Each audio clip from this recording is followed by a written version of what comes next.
أعوذ بالله من الشيطان الرجيم بسم الله الرحمن الرحيم وسارعوا إلى مغفرة من ربكم وجنات أرضها السماوات والأرض أعدت للمتقين الذين ينفقون في السراء والضراء والكاظمين الغيظ والعافين عن الناس والله يحب المحسنين.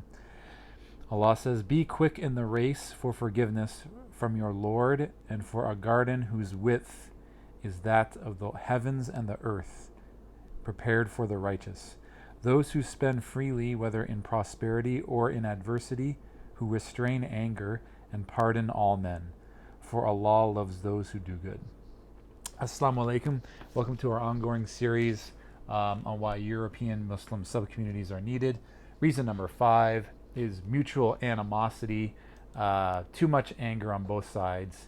By both sides, I mean non-Muslim whites among the Anglosphere who are against Islam and Muslims, and mutual animosity and resentment on the side of the Muslims towards the West slash the kuffar slash white people.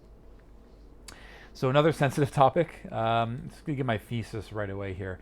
So given the level of mutual animosity, resentment, distrust, and anger, dialogue between Muslims and the West will never be optimized until we create alternate third spaces that minimize potential conflict.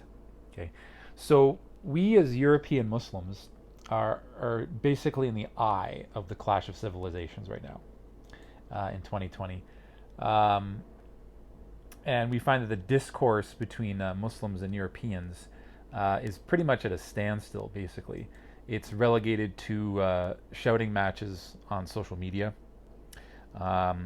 Practicing Muslims are not allowed to have a voice within right-wing media outlets. And left-wing media outlets will only show one side of the story, and that is the side of Muslims who are on the left side of the spectrum.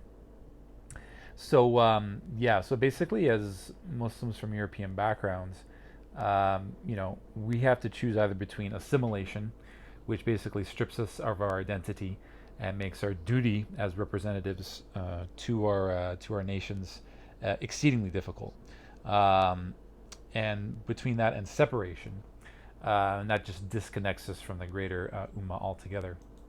Whereas the third option, which is integration, will allow us to function as essential liaisons. But this cannot be achieved unless we have neutral and private third spaces, where we can grow as a sub-community. So these potential third spaces would offer a place for our non-Muslim families and for our communities to feel free, more free to ask questions about our faith without being feeling that they're judged, and offer our like-minded co-religionists, Muslims, our brothers and sisters, who are willing to play by our rules, to create more dialogue and understanding that is absolutely necessary in this day and age. And by doing so, this would also destroy the myth that Islam and European slash the West are completely incompatible. So before I begin, I want to give a couple of caveats, as always, because these are always very sensitive topics. Caveat number 1, I'm not trying to paint either the Muslim community at large or non-Muslim whites in a bad light, because sometimes more we talk about these issues, the more we start to think that everyone hates everybody else, and that's clearly not the case. Honestly, there's good in everybody. Even the white people that I knew who used to hate Muslims and Islam, they came around and changed their opinions over time, many of them. And even Muslims who, do have a lot of animosity and resentment towards the Anglosphere, which is understandable to a large degree, they still support I4E.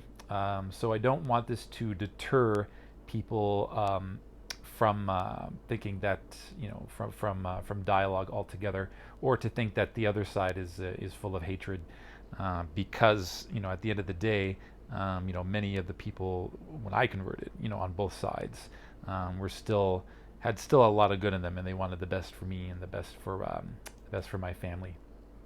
So, caveat number 2: I'm not here to police Muslims. Um, in talking about what they're saying about white people as racist or un-Islamic, or that they need to change.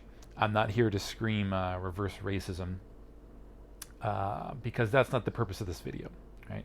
So the purpose of this video is to argue for, again, European, sub-communities to have third spaces off mosque, to act as an alternative solution for giving dawah to the Anglosphere, as opposed to the 2 other strategies that the Muslims have been trying. Okay, so I'm not trying to say, hey, stop talking this way. This is not the behavior of a Muslim. Whether or not it's un-Islamic or not, or that they should be, acting a bit more kind, that's not my place, because I don't know what their life experience has been like, and that's not what I'm here for. Yeah. So there's basically 2 strategies that Muslims have been trying. The more recent strategy is to use leftist ideology to treat Islam as a Marxist cultural identity, and white converts are just simply the exception to the rule. And the earlier strategy was this kind of monocultural, everybody marry everybody, sing kumbaya, pan-Islamist, monoculturalist strategy, and that hasn't been working either in many respects, although that has been a better strategy than the SJW approach. But I do think that the monocultural approach doesn't really address all the issues, especially in 2020. And caveat number 3 is that I understand where the hate is coming from on both sides, but I am not here. The point of this video is not to argue which side is more justified. Okay? Because whenever you try to explain to a Muslim that Islamophobia exists because of terrorist attacks, propaganda from film, and it's almost like they might think that you're justifying the way people are feeling. And usually the response to that is, why should we have to condemn, what Muslims are doing when millions of innocent civilians died in Iraq and Afghanistan? So I can understand the sentiment. I myself was furious when the United States invaded Iraq for the second time. That was before I was even Muslim. And we saw that millions of white people and Christians across the West marched in the street in protest against the war. I remember talking to a non-practicing Muslim about 9/11 itself, and he just flat out said, what he thought about 9/11 is that Jews and Americans can die too. That's what I think about 9/11. So there's definitely anger and resentment. Am I here to argue which side is more right? No. You can try explaining to them that there are good people on both sides, but you can't change their opinion on how they feel. It creates too visceral of a reaction. So I've tried to give up on trying to explain why to Muslims why Islamophobia is so rampant among the white community.